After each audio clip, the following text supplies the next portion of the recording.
ที่นี่คือโรงเรียนมอสอพลสวรรค์ที่เฮ็ดให้คอยมีความหมายในทุกมือและมั่นมาเฮียนโรงเรียนแห่งนี้ได้สมบูรณ์แบบทุกตอนเสาร์ของวันจันทร์มันจะมีแสงสว่างออกมานักเรียนก็เริ่มมาโรงเรียนในตอน7 โมงปลาย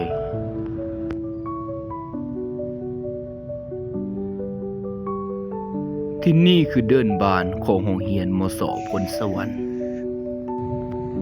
นี่คือเดินโรงเรียนหรือว่าเดินกระเตาะ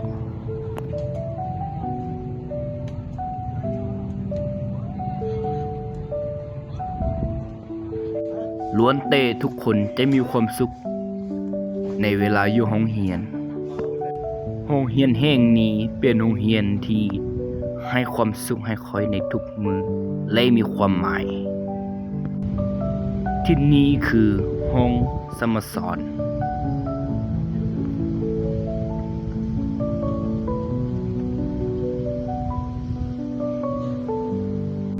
มันจะมีบ่อนออกกำลังกายอยู่อ้อมข้างของโรงเรียนมสพลสวรรค์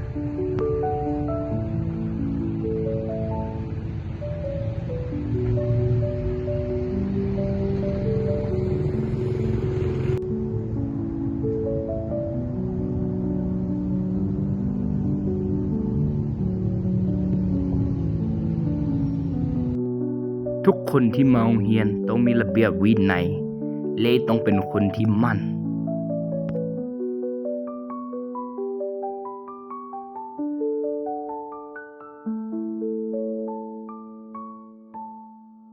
ที่นี่คือห้อง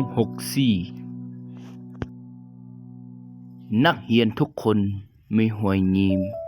มีความสุขที่สุดในเวลาอยู่ห้องเรียน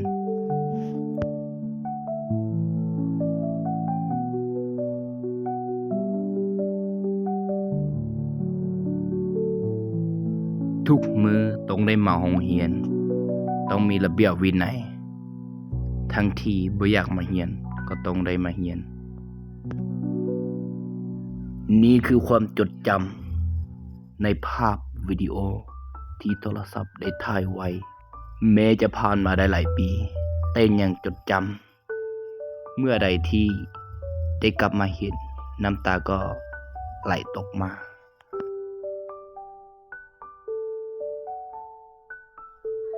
นี่คือวันอังคารหรือว่าวันพฤหัส